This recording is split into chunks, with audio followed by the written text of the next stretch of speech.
इससे पहले कि मैं अष्टावक्र गीता को यहाँ पर टच करूँ और हम साथ साथ इसके अंदर जाएंगे, डीपर जाएंगे।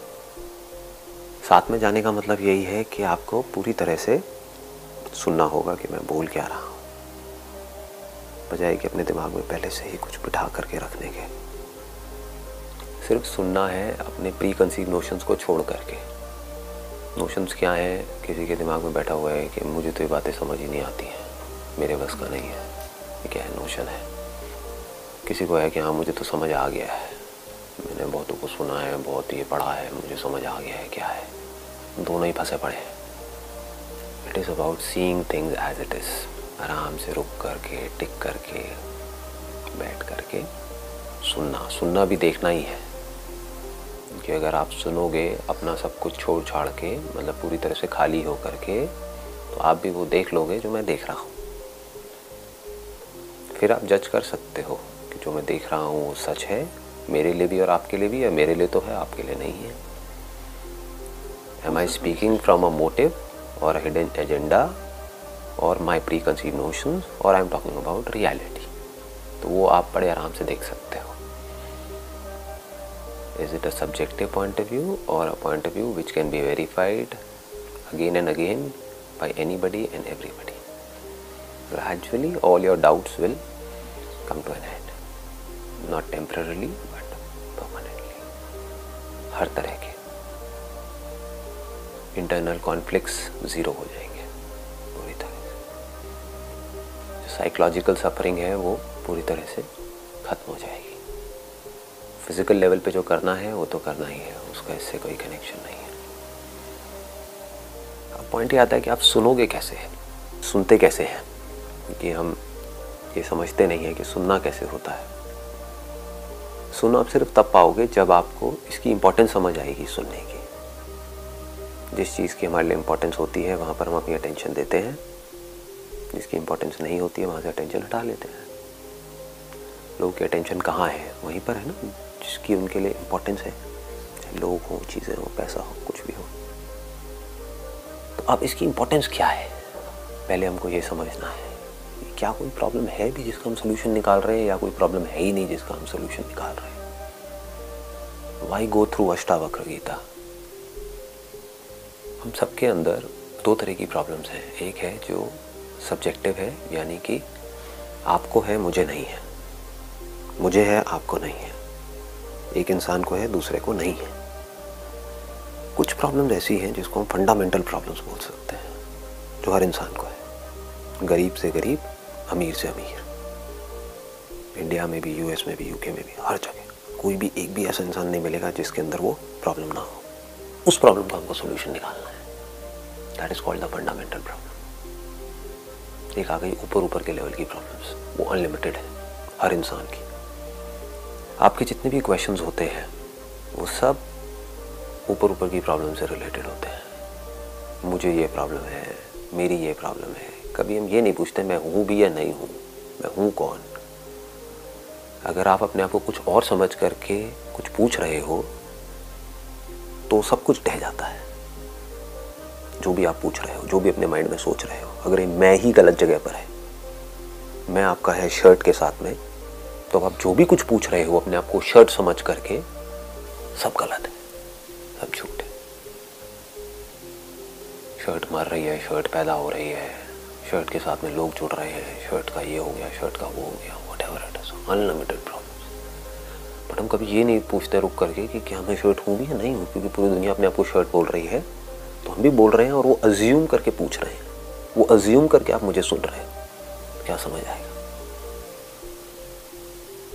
तो कुछ भी अज्यूम करके नहीं सुनना है, बड़े आराम से सुनना है। तो ये जो फंडामेंटल प्रॉब्लम्स है जो हर इंसान की है, वो क्या है? There is a sense of lack which is there in all of us. Sense of loneliness, sense of incompleteness, sense of limitation, sense of fear of death. तो ये जो फंडामेंटल प्रॉब्लम है, इसका सोल्यूशन जो है वो सिर्फ और सिर्फ हमको सेल्फ इंक्वायरी से मिल सकता है, और कोई दूसरा तरीका नहीं है। There are two kinds of scriptures. एक है जो बाहरी जो दुनिया में जो भी कुछ दिख रहा है उसकी बात करते हैं, जो हमारे थॉट्स हैं उसकी बात करते हैं, अच्छा सोचो, बुरा मत सोचो, ये करो वो मत करो, उसकी बात करते हैं। लेकिन रेयरेस्ट ऑफ रेयर कोई ऐसा स्क्रिप्चर है जो सीधी बात करता है। सीधी बात में और घुमा करके बात करने में क्या फ़र्क है? एक है मैं आपको एक्सप्लेन कर रहा हूँ, आपने आकर के पूछा कि मेरी ये प्रॉब्लम्स हैं, आई एम रेस्टलेस। रेस्टलेसनेस किसी एक आदमी की प्रॉब्लम है या पूरी ह्यूमैनिटी की प्रॉब्लम है? पूरी ह्यूमैनिटी की। तो दो तरह के स्क्रिप्चर्स हैं। एक है वो इस रेस्टलेसनेस से आपको ये बताते हैं कि how can you escape out of this restlessness for some time, कि आप ये कर लो तो कुछ देर के लिए आपको पीस ऑफ माइंड मिल जाएगा, ये कर लो तो ये हो जाएगा, वो कर लो तो वो हो जाएगा। ये जो स्क्रिप्चर में लिखा हुआ है इसको प्रैक्टिस करो, इसको फॉलो करो, अपने डिज़ायर्स को कंट्रोल करो, अपने एंगर को कंट्रोल करो, अपनी ग्रीड को कंट्रोल करो, अपने अटैचमेंट्स को कम करो, अपनी एक्सपेक्टेशंस को कम करो। ये मेडिटेशन करते रहो तो एक दिन ऐसा आएगा when you will be enlightened. दूसरा रास्ता क्या है? जो सच है, जैसा है, चाहे आपको समझ आए या ना आए, बस उसके बारे में कहा जा रहा है, डिक्लेयर कर दिया गया, ये सच है जो अष्टावक्र गीता में। अब you need to rise to the occasion. अपने नोशंस को छोड़ करके सुनना है। जितने भी आपके प्री कंसीव्ड आइडियाज हैं, नोशंस हैं, थॉट्स हैं, सबको छोड़ करके एज इट इज देखना है, देखते रहना है, देखते रहना है, देखते रहना है, सुनते रहना है, सुनते रहना है। क्या होगा? वो जो सच है वो हमारे अंदर उतर जाएगा। जो अर्ज है हम सबके अंदर, सीकिंग फॉर हैप्पीनेस, ये किसी एक के अंदर है, सबके अंदर है, सबके अंदर, हर इंसान में। The seeking of happiness comes to an end in knowing the truth, because I am happiness. I don't have to seek it. Seeking of the truth comes to an end in understanding that I am the truth. मैं जो इधर उधर भाग रहा हूँ, जिसको restlessness बोलते हैं, एक सेकंड के लिए भी ये जो माइंड है वो टिक नहीं रहा है, बॉडी टिक नहीं रही है। वो क्यों है? क्योंकि मुझे लगता है कि मुझे कहीं जाना है, मुझे कहीं पहुँचना है, मुझे कुछ करना है, मुझे कुछ बनना है। वो सामने जो बंदा बैठा है वो कुछ बन गया है, मुझे भी उसके जैसा बनना है। सब कुछ ना कुछ कर रहे हैं अपनी इस रेस्टलेसनेस को ख़त्म करने के लिए, अपनी इस रेस्टलेसनेस को भूल जाने के लिए। उनका ये करना ही प्रॉब्लम है। जैसे हमें समझ आ जाता है कि आई एम कंप्लीट, रेस्टलेसनेस का सारी प्रॉब्लम की जड़ क्या है कि हम कभी क्वेश्चन नहीं करते। हम अपने अंदर ही अंदर और बाहर ही बाहर भाग क्यों रहे हैं, हम स्ट्रगल कर क्यों रहे हैं। सब भाग रहे हैं तो हम भी भागते रहते हैं, और सब अलग अलग डायरेक्शन में भाग रहे हैं। सब एक ही डायरेक्शन में तो नहीं भाग रहे हैं, किसी को कुछ चाहिए, किसी को कुछ, किसी को। तो उसमें से किसी एक को हम अपना आइडल बना लेते हैं और हम उस डायरेक्शन में भागने लग जाते हैं। वहाँ पहुँचते हैं, वहाँ जा कर के देखते हैं यहाँ पर भी कुछ नहीं है। फिर हमें कोई और नज़र आता है, फिर कहीं और अट्रैक्ट हो जाते हैं, फिर कहीं और भागते रहते हैं। उसके लिए इधर से उधर पहुंचने के लिए हमको बहुत स्ट्रगल भी करनी पड़ेगी, पता नहीं क्या क्या करना पड़ेगा, बीच में किन किन लोगों से लड़ना पड़ेगा, बीच में किस किस तरह की प्रॉब्लम्स आएंगी, तब जा कर के वहाँ तक पहुँचेंगे। रास्ता बनाना पड़ेगा, रास्ते में जो लोग हैं उनको कुचलना भी पड़ेगा, लड़ना भी पड़ेगा, बहुत कुछ करना पड़ेगा, तब जाके आप वहाँ पहुँचोगे। और वहाँ पहुँच करके भी देखोगे कुछ भी नहीं है। ये लाइफ है। तो सबका सोल्यूशन क्या है कि आप जहाँ पर हो वहीं पर टिक करके बैठे हुए हो, और कोई बंदा आकर के आपको ये बोल रहा है कुछ करने की ज़रूरत ही नहीं है। अभी आपकी प्रॉब्लम क्या है? आपको लग रहा है कि मुझे कहीं पहुँचना है, मुझे एनलाइटेंड होना है। What do you mean by enlightenment? आपकी सबकी डेफिनेशन अलग अलग है। अपने माइंड में कोई प्री कंसीव नोशंस बनाए हुए हैं कि जब ये हो जाएगा तो मैं एनलाइटेंड हो जाऊँगा, लाइट दिख जाएगी तो मैं हो जाऊँगा। आपको लाइट भी दिख जाएगी तब मैं आकर के बोलूँगा ये तो कुछ नहीं है, बकवास है। कोई और आकर के बोलेगा ये इससे कुछ नहीं होने वाला, अब ये भी है, चल बेटा ये भी कर। तो ये रेस्टलेसनेस कैसे ख़त्म होगी? कोई बंदा है जो आपको आकर के बोल रहा है कुछ करने की ज़रूरत नहीं है, आराम से टिक करके बैठो और सुनो कि मैं क्या कह रहा हूँ। आप जहाँ पहुँचना चाहते हो वहाँ ऑलरेडी हो। तो अगर आपको ये समझ आ जाए कि मुझे कहीं जाना ही नहीं है, मैं वहाँ पहुँच गया हूँ जिसके ऊपर और कुछ भी नहीं है. That is the supreme abode. I am already there. तो do you need thought? Do you need any kind of thought? This is called the state of thoughtlessness, जिसको लोग समझ नहीं पाए. थॉटलेसनेस का लोगों ने क्या मतलब समझा? समाधि लगाओ या सो जाओ, गहरी नींद में जाओ. अरे नहीं चाहिए. कभी तो उठोगे, कभी तो समाधि से बाहर आओगे. Is it a solution? No. Problem कब है? जिस वक्त आप सो रहे हो, या जिस वक्त आप समाधि में हो, या जिस वक्त आप जाग रहे हो.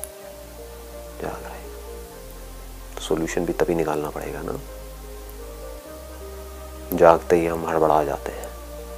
क्यों हड़बड़ा जाते हैं? हमें लगता है कि हमें कुछ करना पड़ेगा. एक्शन, जिसको कर्मा बोलते हैं, इसको थ्योरेटिकली मत समझना. अपनी थ्योरीज को छोड़ दो जो भी आज तक पढ़ा है. एक्चुअल में समझो. What is action? What is thought? You need thought, you need physical action, you need lot of things. If you want to go from here to there, एक जगह से दूसरी जगह पर जाना है, बहुत कुछ चाहिए. टाइम भी चाहिए, रिसोर्सेज भी चाहिए, स्ट्रगल करनी ही पड़ेगी. तो वो स्ट्रगल, वो थॉट्स, वो action, it temporarily comes to an end. जब आप वहाँ पहुँच जाते हो जहाँ पर आप पहुँचना चाहते हो, कुछ देर के लिए, फिर चाहे मटेरियल वर्ल्ड में हो, चाहे स्पिरिचुअल वर्ल्ड में हो. लेकिन फिर से because of your old pattern of thinking वापस से नए थॉट्स आ जाते हैं माइंड में. फिर स्ट्रगल वापस से शुरू हो जाती है. This is a never ending process. It's a cycle. It's a never ending cycle. I am feeling bad, तो मेरे को अच्छी फीलिंग होगी ये खा करके. मैंने ये खाया, कुछ देर के लिए मैं वापस से अपनी जगह पर आ गया. मतलब कि thought comes to an end. When that action is complete, I don't need thought. वो हो गया, मैं रिलैक्स हो गया. फिर से अंदर से अर्ज उठी. And I'm going in cycle again and again and again. यही हो रहा है. Action and reaction, action and reaction, cause and effect, cause and effect, cause and effect. इससे होता क्या है? हम थक जाते हैं. आदमी थक जाता है, आदमी फ्रस्ट्रेट हो जाता है. ये एक रास्ता है. दूसरा रास्ता क्या है कि बिल्कुल भी नहीं हिलना है. हिलना इन द सेंस, माइंड में इतना सा भी ये थॉट नहीं लेकर के आना है कि आपको कुछ भी करना है, कुछ भी बनना है, कुछ भी चाहिए. कुछ नहीं. You already are that. बैठ करके, रुक करके आराम से जो मैं एक्चुअल में हूं उसको देखना है, सुनना है और समझना है. अगर हमने पूरी तरह से सुन लिया और पूरी तरह से देख लिया कि मैं क्या हूं, तो उस देखने में ही काम हो जाता है. जिस नॉलेज के थ्रू, जिन वर्ड्स के थ्रू आपने उसको देखा, सच को, अब उसका भी कोई काम नहीं है. एक बार देख लिया तो क्या होता है? पूरा का पूरा बैगेज खत्म हो जाता. जिस भी तरह से आप एक जगह से दूसरी जगह तक पहुंचे, तो क्या अब इस थॉट की जरूरत है कि मुझे वहां पहुंचना है? That thought comes to an end. लेकिन वहां क्या प्रॉब्लम होती है? फिर एक डिजायर पैदा हो जाता है कि मुझे कहीं और पहुंचना है. बिकॉज जो सेंस ऑफ लैक है वो नहीं गया है. लेकिन एक बार आपको समझ आ गया कि मुझे कहीं नहीं पहुंचना है, कहीं नहीं जाना है, कुछ नहीं करना है, मैं जो हूँ उसको बिल्कुल भी नहीं बदलना है, इस दुनिया को नहीं बदलना है, खुद को नहीं बदलना है, कुछ नहीं करना है, फिर बैठ करके आराम से समझना है. तो इसको हम स्टार्ट करते हैं अष्टावक्र गीता. इससे रिलेटेड बहुत सारी कहानियां हैं जिसके अंदर मैं नहीं जाऊंगा कि अष्टावक्र कौन थे, राजा जनक कौन थे, वो विदेह के राजा थे. लेकिन Raja Janak is basically a symbol. Don't look at it as a person, because उस राज्य में जितने भी राजा हुए हैं उन सबको जनक बोलते हैं. तो ये कोई पर्टिकुलर जनक नहीं है. ये सब जो हमारे स्क्रिप्चर्स है ना, वो कुछ समझाने के लिए है, जिससे कि उस सच को कन्वे किया जा सके जो सारी की सारी प्रॉब्लम की जड़ है. तो you can look at Raja Janak as somebody who want to know the truth, and Ashtavakra as somebody who knows the truth. तो उनका जो पहला क्वेश्चन है जहाँ से शुरू होती है वो है, जनक जी बोले, हे प्रभु, ज्ञान प्राप्ति का क्या उपाय है? मेरी मुक्ति किस प्रकार होगी? वैराग्य कैसे प्राप्त होता है? आप कृपया करके मुझे बतलाइए। ऐसे 3 क्वेश्चन हैं। यही एसेंस है सारे वेदों का, जो एसेंस है, वेदांत का जो एसेंस है वो यही है। वेदांत ने क्या किया है, एक पूरी की पूरी एक मेथड दिया है। There is a method of teaching which is called Vedanta. इसको प्रक्रिया बोलते हैं, एक सिस्टम है। But the beauty of Ashtavakra Gita is it bypasses all systems. It is not a methodology to teach you to become something or to do something. ये करो तो आपको नॉलेज होगी एंड में जा करके, ना जी, सीधा डायरेक्ट सीधी बात पूछते हैं और सीधा वहां के सामने से जवाब आता है। ये एंड है स्पिरिचुअलिटी का, जहां से अष्टावक्र गीता शुरू हो रही है। This is the end. ज्ञान प्राप्ति का क्या उपाय है? मेरी मुक्ति किस प्रकार होगी? वैराग्य कैसे प्राप्त होता है? एक एक वर्ड को बारीकी से समझना होता है यहाँ पर। बिकॉज प्रॉब्लम क्या है कि हर वर्ड से रिलेटेड आपके माइंड में पहले ही एक इमेज बनी हुई है। मुक्ति मतलब कहीं ना कहीं पहले ही आपके दिमाग में आया हुआ है कि मुक्ति का मतलब तो ये है कि ना, मैं बिल्कुल पीसफुल होकर के एक जगह पर बैठा हूँ आँख बंद करके और पूरा दिन बस वहीं बैठा रहूँगा समाधि में, ये मुक्ति है। किसी के होगा कि मुक्ति का मतलब ये है कि मेरे अंदर कोई एनर्जी उठेगी, ये होगा वो होगा और मैं एकदम एक हो जाऊंगा, व्हाटएवर इट इज, मुझे ये एक्सपीरियंस होगा तो मैं मुक्त हो जाऊंगा। मुक्ति मतलब क्या? ये मुक्ति तो बहुत ही हाई लेवल के जो लोग होते हैं ना उनके लिए है, मेरे लिए नहीं है। मैं तो बेवकूफ़ हूँ, मेरे को ये सारी बातें समझ नहीं आती हैं। मैं मुक्त नहीं हो सकता, मैं मुक्त नहीं हो सकती। तो मुक्ति के पहले ही बहुत सारे प्री कंसीव नोशंस हैं हमारे माइंड में जो अंदर घुसे पड़े हैं। और मुक्ति वर्ड ही ऐसा है कि मुक्ति सुनते ही माइंड में आता है कि इसका मतलब कि कुछ करना पड़ेगा, मैं बंधन में हूं। ये वर्ड्स की लिमिटेशंस हैं। मुक्ति मीन्स के बंधन है तभी तो मुक्त होना है, अगर बंधन ही नहीं है तो मुक्त किससे होना है?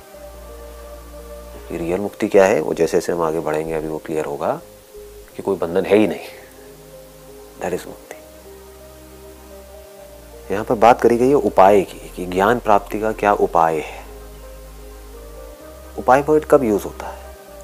It is connected to upeya. Upaya means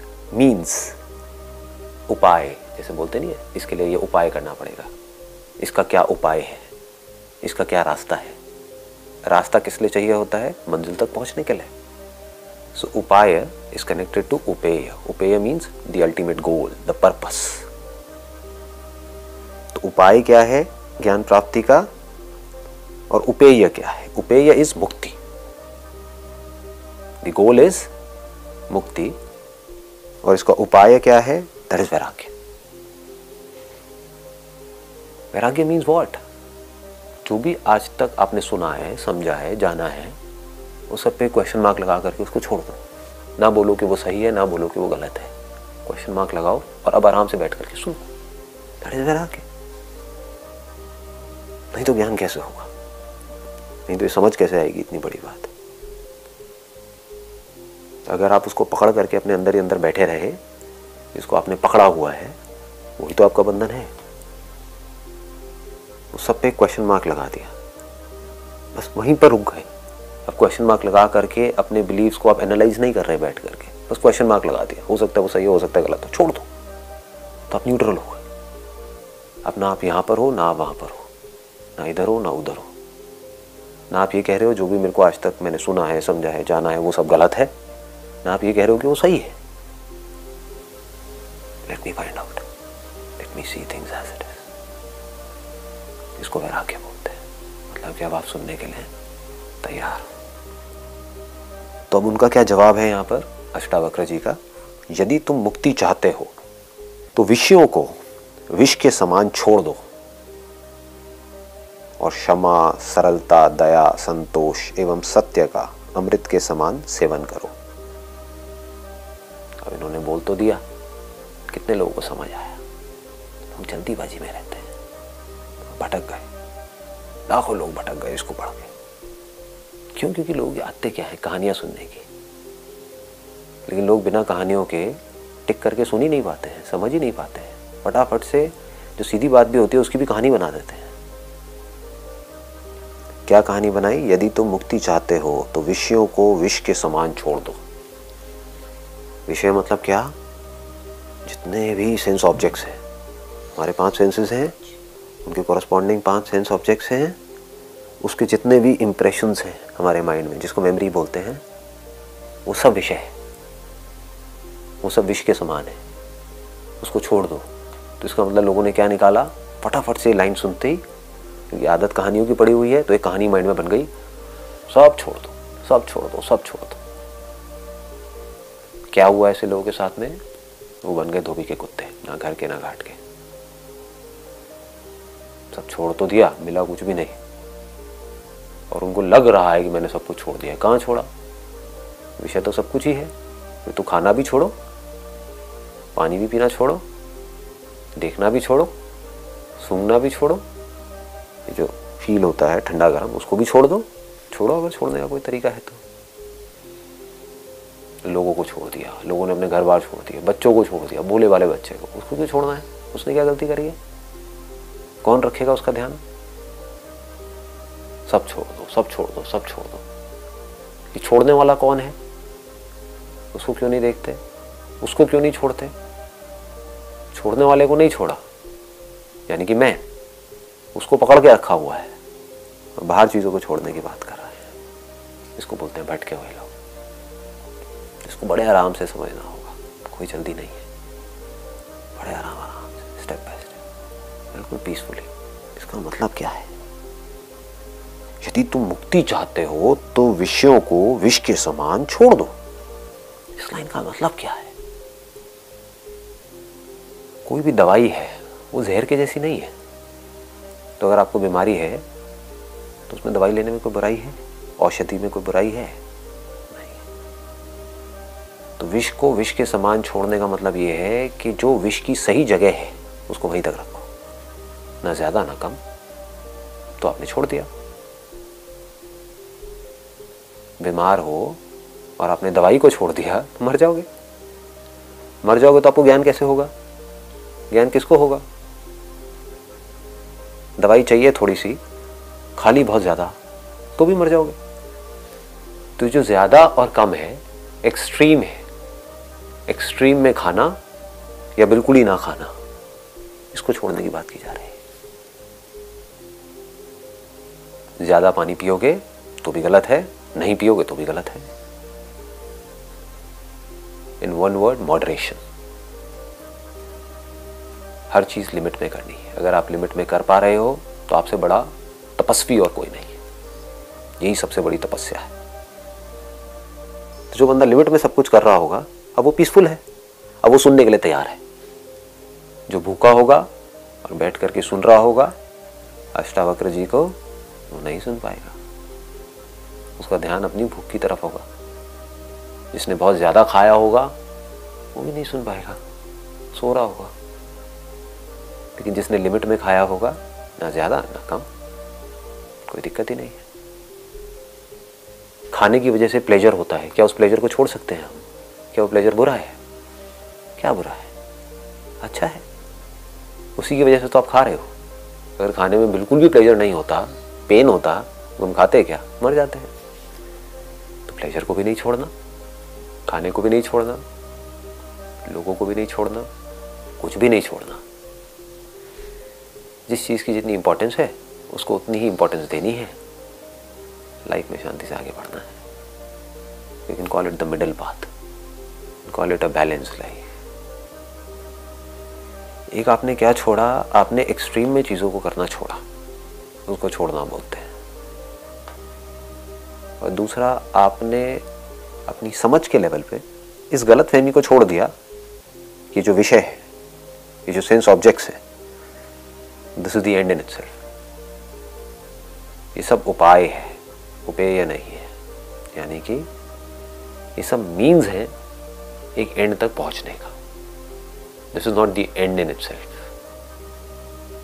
her point पे आपको विषय चाहिए तो आप विषय नहीं छोड़ सकते। आपको भूख लगी, आपने एक चाकू उठाया, सब्जियां काटी, ये सब क्या है? चाकू क्या है? विषय है, ऑब्जेक्ट है। तो ऑब्जेक्ट को पकड़ा, सब्जी को पकड़ा, सब्जी को काटा, सब्जी को बनाया, उसके बारे में आप सोच भी रहे हो किसमें कितना मसाला डालना है, कम डालना है, ज़्यादा डालना है।